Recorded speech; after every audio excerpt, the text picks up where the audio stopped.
problem kita memang data.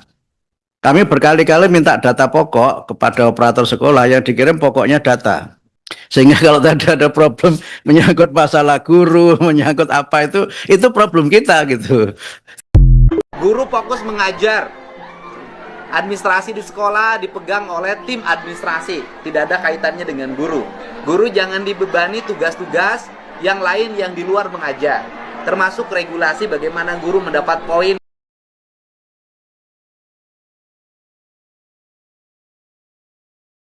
Assalamualaikum warahmatullahi wabarakatuh. Perkenalkan, nama saya Rado Firmadi dengan NIM A1D525070 dari kelas R003. Pada kesempatan kali ini, saya akan membahas mengenai protes beban administrasi pada platform Merdeka Mengajar atau yang biasa disingkat PMM. Platform Merdeka Mengajar merupakan sebuah aplikasi yang dibuat oleh Kementerian Pendidikan untuk membantu guru meningkatkan kompetensi dan kualitas pembelajaran. Melalui platform ini, guru dapat mengakses berbagai materi pelatihan, referensi mengajar, perangkat ajar, serta melakukan pengembangan diri secara mandiri. Pada dasarnya, tujuan dibuatnya PMM sangat baik. Pemerintah berharap guru dapat lebih mudah mendapatkan akses pembelajaran dan pelatihan tanpa harus mengikuti kegiatan secara tatap muka. Dengan adanya teknologi digital, proses pengembangan kompetisi guru menjadi lebih fleksibel karena dapat dilakukan kapan saja dan di mana saja.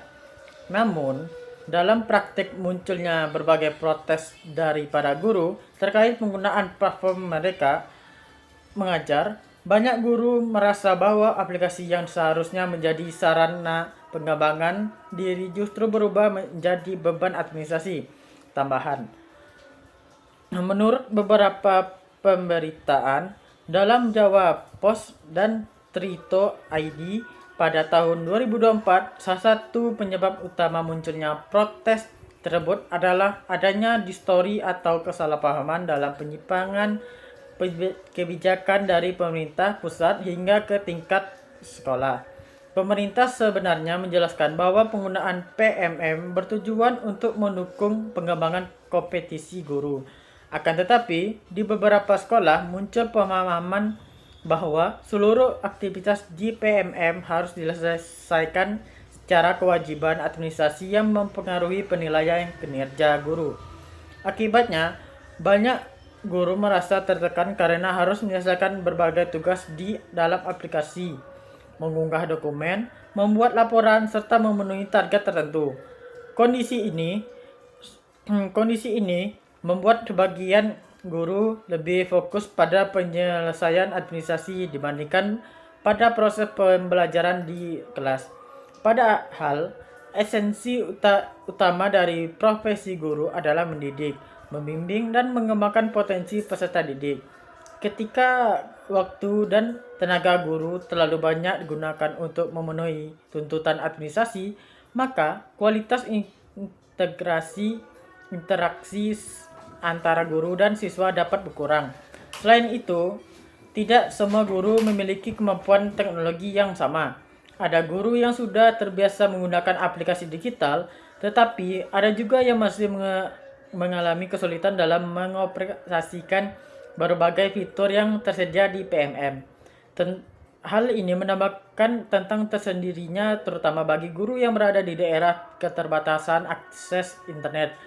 Pembahasan lainnya adalah munculnya persepsi bahwa keberhasilan seorang guru diukur dari banyak aktivitas yang dilakukan di platform digital, padahal kualitas pembelajaran tidak hanya ditentukan oleh aktivitas dalam aplikasi, tetapi juga oleh kemampuan guru dalam mengajar, berkomunikasi, serta membangun hubungan yang baik dengan peserta didik. Dari kasus ini, kita dapat melihat pentingnya komunikasi kebijakan yang jelas antara pemerintah, dinas pendidikan, kepala sekolah, dan guru. Setiap kebijakan yang dibuat harus dipahami sesuai tujuan awalnya, agar tidak menimbulkan salah tafsir di lapangan. Kepala sekolah memiliki peran penting dalam menyampaikan kebijakan kepada guru. Jika pesan yang diterima dari pemerintah tidak dijelaskan, dengan baik, maka dapat terjadi kesalahpahaman yang akhirnya menimbulkan tekanan bagi para guru. Oleh karena itu, diperlukan kerjasama dari berbagai pihak. Pemerintah perlu memberikan penjelasan yang lebih jelas mengenai fungsi PMM, sebagian sarana pengembangan kompetisi. Kepada sekolah juga perlu memastikan bahwa platform tersebut digunakan secara profesional dan tidak menjadi beban tambahan yang berlebihan. Di sisi lain, guru juga perlu memanfaatkan PMM sesuai dengan kebutuhan pengembangan profesional mereka. Platform ini dapat menjadi sarana yang bermanfaat apalagi digunakan untuk meningkatkan kualitas pembelajaran. Bukan hanya sekedar memenuhi tuntutan administrasi, sebagian calon pendidik maupun masyarakat yang peduli terhadap dunia pendidikan, kita dapat mengambil pembelajaran bahwa teknologi seharusnya membantu pekerjaan manusia, bukan justru menambah beban kerjanya. Kebijakan pendidikan yang baik adalah kebijakan yang mampu mendukung guru dalam menjalankan tugas utamanya, yaitu memberikan pendidikan terbaik bagi peserta didik. Kesimpulannya, protes terhadap platform Merdeka Mengajar bukan berarti guru menolak inovasi teknologi dalam pendidikan. Permasalahan yang muncul lebih banyak disebabkan oleh kesalahpahaman dalam penerapan kebijakan di lapangan. Tujuan awal PMM sebenarnya sangat baik, yaitu mendukung pengembangan kompetensi guru. Namun, ketika platform tersebut dipersilakan sebagai kewajiban administrasi yang harus dipenuhi, maka muncul berbagai keluhan dan protes dari guru. Semoga ke depannya komunikasi kebijakan dapat berjalan lebih baik sehingga PMM benar-benar menjadi sarana yang membantu guru berkembang dan meningkatkan kualitas pendidikan di Indonesia. Baik, terima kasih atas perhatiannya. Wassalamualaikum warahmatullahi wabarakatuh. Gonta-ganti kurikulum itu nggak ada yang salah, tapi cuman pertanda kalau tidak waras saja. Gonta-ganti namanya, uangnya ditambah terus. Nah ini kita bisa lihat, apakah memang pendidikan di negara kita ini penuh dengan inovasi atau ilusi inovasi.